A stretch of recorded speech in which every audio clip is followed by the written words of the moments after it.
Hello friends. देखिए, आपका board का एग्जाम बहुत नज़दीक आ रहा है और उम्मीद करते हैं आप लोग बहुत अच्छी तैयारी कर रहे होंगे। कोई भी दिक्कत हो आप बताइए ज़रूर, जब बताएंगे तो आपकी तैयारी का सलूशन निकाला जाएगा। तो अभी आपका टाइम है रिवीजन करने का और उन्हीं क्वेश्चनों को रिवीजन करें जो बोर्ड में आते हैं। हम छोटे छोटे टॉपिक और डेरिवेशन 3 नंबर 5 नंबर में कोशिश कर रहे हैं आपका कुछ ना छूटे, ठीक है ना। और कम समय में तैयारी करवा रहे हैं, आप जुड़े। देखिए, पहला है इंटरफेरेंस, व्यतिकरण। पहले देखिए व्यतिकरण क्या होता है, ध्यान सुनेंगे। देखिए, देखिए व्यतिकरण, देखिए देखिए, ये हमारी एक तरंग हो गई, ये अनुप्रस्थ तरंग है। ठीक। दूसरी एक और तरंग है आपकी, ये तरंग है दूसरी तरंग। ठीक ना। आपको लिखना ज्यादा है, मैं बोल रहा हूँ क्या लिखना है, सुनिए ध्यान से। जब लगभग समान आवृत्ति की जब लगभग समान आवृत्ति की दो तरंगे, ये तरंग तरंग एक ये हो गई और तरंग दूसरी ये हो गई, ठीक ना। जब लगभग समान आवृत्ति की तरंगे किसी माध्यम में चलती हैं, जैसे ये किसी माध्यम में गई, लगभग समान आवृत्ति की तरंगे किसी माध्यम में चलती हैं, तो अध्यारोपण के पश्चात मतलब दोनों तरंगे मिलेंगी। कुछ बिंदुओं पर परिणामी तीव्रता अधिकतम और कुछ बिंदुओं पर परिणामी तीव्रता क्या होगी, न्यूनतम। जिन बिंदुओं पर परिणामी तीव्रता अधिकतम होगी वहां संपोषी व्यतिकरण होगा। फिर से देखिए हमने क्या कहा, जब लगभग समान आवृत्ति की तरंगे किसी एक ही माध्यम में चलती हैं, एक ही दिशा में चलती हैं, तो उनके अध्यारोपण के पश्चात उत्पन्न परिणामी तरंग, समझ लीजिए ये क्या है, ये y1 तरंग का विस्थापन है, ये y2, और ये कोई एक तरंग y बनी। ठीक। कुछ बिंदुओं पर परिणामी तीव्रता अधिकतम तथा कुछ बिंदुओं पर परिणामी तीव्रता न्यूनतम होती है। इस घटना को व्यतिकरण कहते हैं। क्या कहते हैं, व्यतिकरण। ठीक। व्यतिकरण आप लोगों ने देखा होगा, जैसे साबुन के तेल पे साबुन, क्या करिए, मतलब पानी लीजिए, पानी पे आप सरसों का तेल डालिए, उसको धूप में रखिए, तो क्या होगा, वो चमकेगा तेल। ठीक है ना। तो वहां पर क्या होता है, आपका व्यतिकरण होता है। ठीक है ना। व्यतिकरण कितने प्रकार का होता है, दो प्रकार का। एक है संपोषी व्यतिकरण और एक है आपका विनाशी व्यतिकरण। शॉर्टकट में समझ लीजिए खाली। देखिए, संपोषी व्यतिकरण क्या होता है, वह व्यतिकरण जहां जिन बिंदुओं पर परिणामी तीव्रता अधिकतम होती है वहां संपोषी व्यतिकरण, और जिन बिंदुओं पर परिणामी तीव्रता न्यूनतम होती है वहां विनाशी व्यतिकरण होता है। ठीक ना। आगे देखिए ध्यान से, समझ आ रही बात आपको। ठीक। आगे देखिए ध्यान से, व्यतिकरण की शर्तें। क्या हो जाएगा, व्यतिकरण की शर्तें। देखिए, व्यतिकरण की शर्तें बहुत इंपॉर्टेंट, मैं समझा देता हूं, ये बहुत इंपॉर्टेंट है। देखिए, पहले समय में क्या है, देखिए दो तरंगे, दोनों तरंगों के आयाम समान होने चाहिए। क्या समान होने चाहिए, आयाम, पहले पॉइंट में। और दोनों तरंगों की आवृत्तियां समान होनी चाहिए, क्योंकि दो तरंगे कम से कम चाहिए ना। तो दोनों तरंगों के आयाम समान होना चाहिए, दोनों तरंगों की आवृत्तियां समान होना चाहिए, और दोनों तरंगे के तरंग दैर्घ्य समान होना चाहिए। क्या समान होना चाहिए, तरंग दैर्घ्य। समझ में आया आपको। ठीक। और देखिए क्या होगा इसमें, देखिए चौथे पॉइंट में देखिए, देखिए यंग, जैसे इस तरीके से यंग ने एक प्रैक्टिकल था, उसको बताएंगे बाद में। यहाँ पे एस था, यहाँ पे दो रेखाचित्र थे, S1 और S2। ठीक है। यहाँ से प्रकाश डाला था, तो यहाँ जो ये रेखा छिद्र होते हैं ये बहुत संकीर्ण होने चाहिए, मतलब बहुत पतले होना चाहिए। यानी दोनों रेखा छिद्र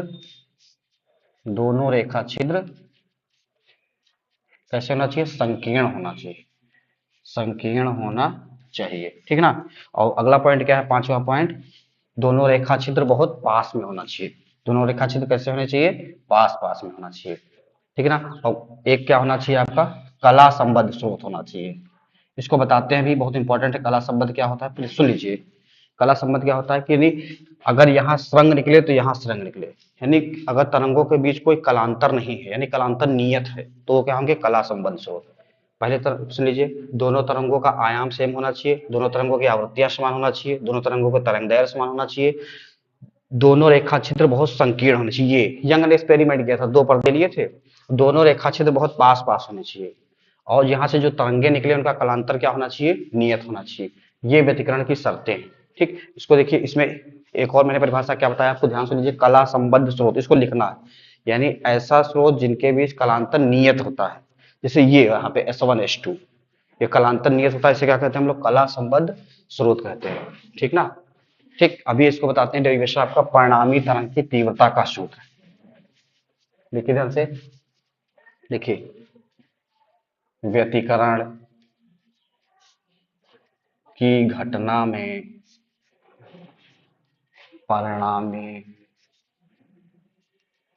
तरंग का, ये बहुत इंपॉर्टेंट है, आयाम अथवा तीव्रता ये इंपॉर्टेंट क्यों है जानते हैं? इसलिए इंपॉर्टेंट है क्योंकि पहले इसमें फ्रिंज की चौड़ाई का सूत्र था, वो हट गया, तो ये इंपॉर्टेंट कुछ नहीं करना। देखिए हमने माना व्यतिकरण, माना दो तरंगे, दो तरंगे कौन सी हैं? दो तरंगे, पहली हो गई y1 बराबर a1 साइन ओमेगा टी, पढ़ा होगा तो कक्षा 11 में पढ़ा था, ये सरल आवर्त गति का समीकरण है, ठीक है।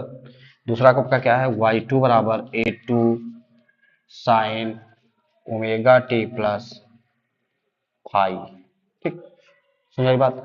अध्यारोपण का सिद्धांत लगा दिया हमने, अध्यारोपण का सिद्धांत, ठीक। तो y बराबर क्या हो गया आपका? y1 प्लस y2, ठीक। देखिए ध्यान से, तो क्या हो जाएगा आपका? y बराबर a1 sine omega t plus a2 sine omega t plus five. अध्यारोपण का मतलब होता है दो तरंगों से मिलकर एक तरंग बन जाना, उसको अध्यारोपण बोलते हैं, ठीक ना, फिजिक्स की भाषा में, समझ रहे हैं आप लोग, ठीक। आगे देखिए ध्यान से, थोड़ा सा बचा आ जाएगा, बहुत इंपॉर्टेंट है ये। देखिए क्या करना है, थोड़ा सा देखिए, तो y बराबर यहाँ हो जाएगा a1 sine omega t plus, यहाँ पे साइन a प्लस बी का सूत्र लगा दीजिए, तो a2 omega t into cos phi plus cos omega t plus into sine five, यानी हमने साइन a प्लस बी का यहाँ पे सूत्र लगा दिया, ठीक। तो y बराबर a1 sine plus plus a2 sine omega t into cos phi plus a2 cos omega t into sine phi, ठीक। अगर ध्यान से देखिए y बराबर क्या हो जाएगा, देखिए ध्यान से, इसमें इसमें कॉमन ले लीजिए, तो साइन ओमेगा टी कॉमन, क्या बचेगा? a1 plus a2 cos phi plus a2 cos omega t into sine five. थोड़ा सा मैथ का एक्सप्रेशन है, ये आता है इसलिए करवा दे रहे हैं। तो y बराबर देखिए, हमने इतने को मान लिया क्या, हम मान लेते हैं, लेट कर लेते हैं, हमने मान लिया a1 plus a2 cos five बराबर a कॉस थीटा, ठीक है ना, और इसको हमने मान लिया a2 साइन फाइव बराबर a साइन थीटा। देखिए इसमें कॉस था तो कॉस मान लिया, साइन है तो साइन मान लिया, तो y बराबर क्या हो जाएगा आपका? Sine omega t into cos five a, और प्लस क्या हो जाएगा आपका? a cos omega t into sine theta, ठीक, थीटा यहाँ भी आ जाएगा, ठीक है ना। अब ध्यान से देखिए, ये साइन a प्लस बी का सूत्र है, तो y बराबर a sign omega t plus theta. इससे क्या सिद्ध हुआ? जिससे दो तरंगें जो थी, जो उनका गुण था वही इसका भी गुण आया, मतलब पहली या दूसरी तरंग भी सरल आवर्त गति में थी, तो दूसरी तरंग में भी कण सरल आवर्त गति में कंपन करते। मेन आपका टारगेट ये है, समीकरण 1 और 2 इसको देखना, कुछ नहीं किया है, ए y1 प्लस y2 लगा दिया, साइन a प्लस बी लगा दिया, कर दिया, फिर मान लिया, ठीक है ना। अब एक लाइन और लिखिए, आंसर आपका आ चुका है, बस। लिखिए ध्यान से, इसका स्क्वायर कर दीजिए, इसका समीकरण 1 स्क्वायर प्लस समीकरण 2 स्क्वायर, ठीक। तो कितना हो जाएगा आपका?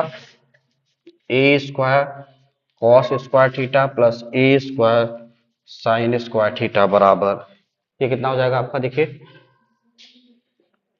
a1 plus a2 cos five का whole square plus a2 sine five square, ठीक। देखिए यहाँ इसका मान 1 हो जाएगा, समझ कितना हो जाएगा? 1 यहाँ पे लगाएंगे तो a1 square plus a2 square cos square five plus 2 a1 a2 cos phi plus क्या जाएगा यहाँ पे? a2 square sine square five. इसको इसको एक साथ करेंगे, देखिए तो एक मान आएगा, कितना आएगा? 1, तो a स्क्वायर बराबर a1 square plus a2 square plus 2 a1 a2 cos five. ये किसका सूत्र हो गया आपका? परिणामी आयाम का। किसका सूत्र है? परिणामी आयाम। परिणामी आयाम दो तरंगों से मिलकर जो एक तरंग बनती है उसका आयाम, इसमें k से गुणा कर दीजिए, कितने से? k से, यानी समीकरण 1 में क्या करिए, k से गुणा कर दीजिए, तो क्या हो जाएगा? के ए स्क्वायर बराबर के a1 स्क्वायर प्लस के a2 स्क्वायर प्लस 2 के a1 a2, ठीक है ना। हम एक सूत्र जानते हैं, आई जो होता है अनुक्रमानुपाती ए स्क्वायर के बराबर होता है। तो यहाँ सूत्र लगाएंगे तो क्या हो जाएगा, के, ये क्या हो जाएगा आई, ये हो जाएगा I1 plus I2 plus 2 under root I1 I2 cos phi. ये किसका सूत्र है, ये तीव्रता का है। ठीक, तो कुछ नहीं किया हमने, देखिए हमने दोनों समीकरण का स्क्वायर किया, जोड़ दिया तो आयाम आ गया इसमें, के से जब इसमें गुणा करेंगे, देखिए ये सूत्र था, इससे जब बनाएंगे आपको देख लीजिए, आई बराबर जब बनाएंगे तो के ए स्क्वायर होगा, 1 लगा है तो I1, 2 लगा है तो I2। क्लियर, ठीक, इसको देख लीजिए ध्यान से, बहुत इंपॉर्टेंट डेरिवेशन है, इसको करिए जाके।